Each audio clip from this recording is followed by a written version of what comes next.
Hi again, everyone. I'm Mark Baumgartner from Woods Hole Oceanographic Institution. I'm going to talk about updates on Fontis, and I want to thank the group of people that are here, which comprise the Fontis Working Group. It's been a great pleasure, and it's been really exciting to work with all of you, so thank you. Okay. So what is Fontis? Fontis is a proposed system specifically designed for on-demand fishing. You know what? I'm going to move because I need to read my slides. It's a proposed system specifically designed for on-demand fishing. It enables gear location marking, gear position verification, gear retrieval, lost gear recovery and enforcement, uses open standards for interoperable communications, and it kind of goes without saying that interoperability enables all the critical functionality of Fontis. Great. There are three components of Fontis. There's the cloud, there's vessels at the sea surface, and there are acoustic devices attached to the ends of trawls. Oops, that's fine. We use specify open standards for communicating between the cloud and vessels via the internet.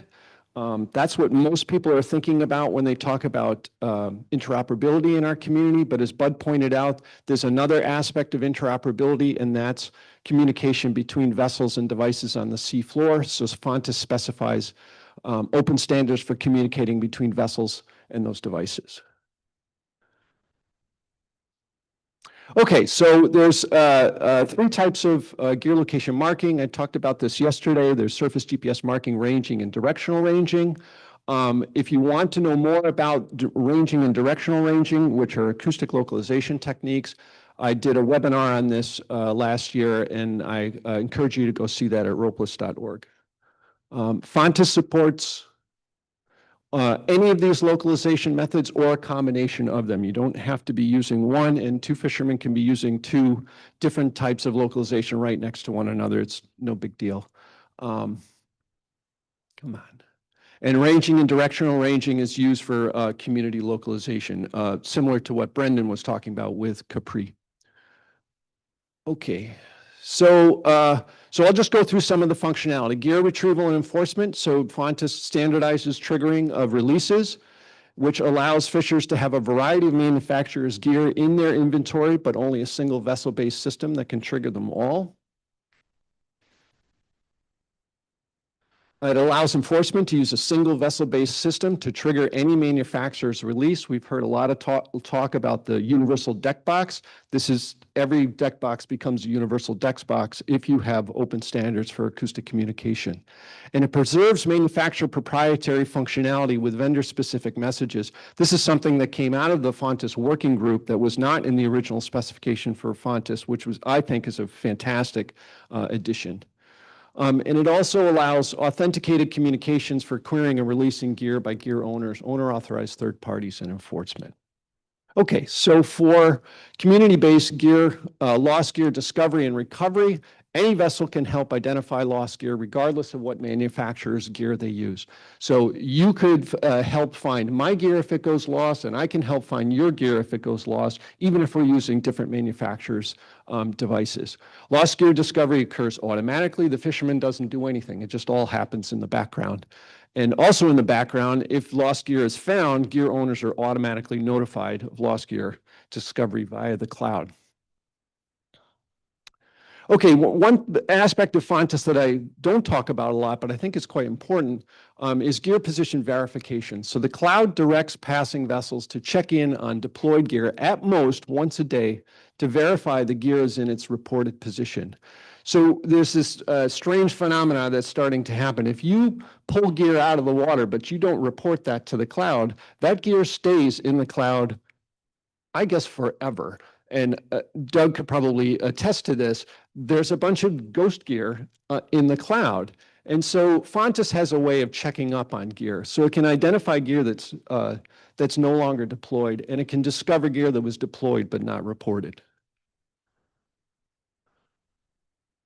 So this is the interoperability session, and we often talk about interoperability between vessels and the cloud, but not so much between vessels and the devices on the seafloor. So I just wanted to go through and explain what is acoustic interoperability in the context of Fontes and why we're using it. Bud said that Fontes is good for localization. That's true, but Fontes provides other functionality that you wouldn't get if you didn't have acoustic interoperability. So yes, it does enable community localization. I can help improve the position estimate of your gear, and you can help improve the position estimate of my gear for everyone's benefit for reducing gear conflict. But it also enables community-based lost gear discovery, enables gear position verification, as I just described, and enables enforcement to interrogate and recover any manufacturer's gear with a single transducer. And then these next 2 points I think are important. It lowers the barrier for entry for new manufacturers. If you're a new manufacturer that has a great idea about how to build a device to bring gear from the seafloor to the sea surface, you not only have to develop that, but you have to develop an acoustic system and you have to develop a cloud service in today's environment. That to me is crazy. We're not sort of playing to manufacturers' strengths. And so if you standardize the acoustic communication, and as you'll see in very shortly, if you have an open source solution for that, a manufacturer doesn't have to develop their own acoustic system. And with Fontes's cloud capability, they don't have to develop the cloud stuff either. They can just focus on what they're good at. It also, as I mentioned before, allows flexibility for fishers to own and operate gear from multiple manufacturers with a single transducer. I think these last 2 points are important to encourage competition among manufacturers, which ultimately, hopefully, will bring the cost of the gear down. Okay, so where are we? So Fontes was proposed in October 2023, and I'm sorry I did it this way. 3 manufacturers are developing Fontes compliant acoustic systems: Dell Research, Teledyne Benthos, and Ropa Systems. And I'll point you to Thomas's talk coming up next. There we go. About Dell Research's open source Fontes modem. Open source meaning anyone can take their hardware design and their software and just incorporate it into their own system. We formed the Fontes Working Group in April 2024. We discussed and finalized acoustic communication protocol fall 2024.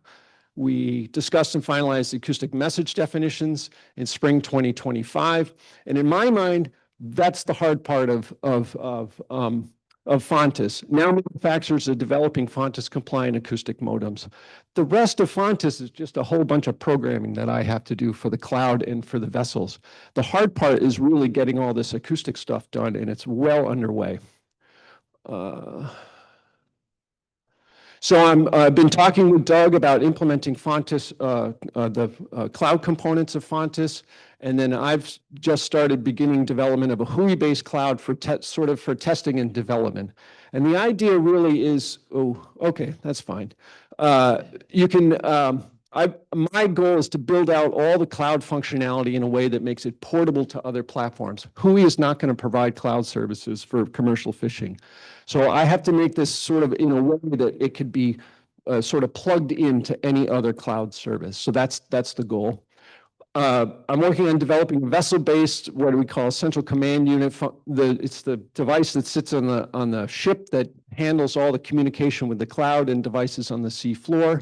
And I'm basing that on the black box system, which I'll talk about a little later today. Where we're going to go with this is in-water tests of Fontes compliant acoustic systems developed by manufacturers within the next year. And then ultimately an end-to-end demonstration and evaluation looking at the acoustic communication performance as well as the accuracy of community localization. So that's all on tap. We need resources for this, as everyone does. And so we're looking for help for funding, as is everyone. So I'll wrap up there. I want to thank all the folks that helped develop Fontes, the Fontes Working Group. It's been great working with all of you, and then our funders. Thanks very much.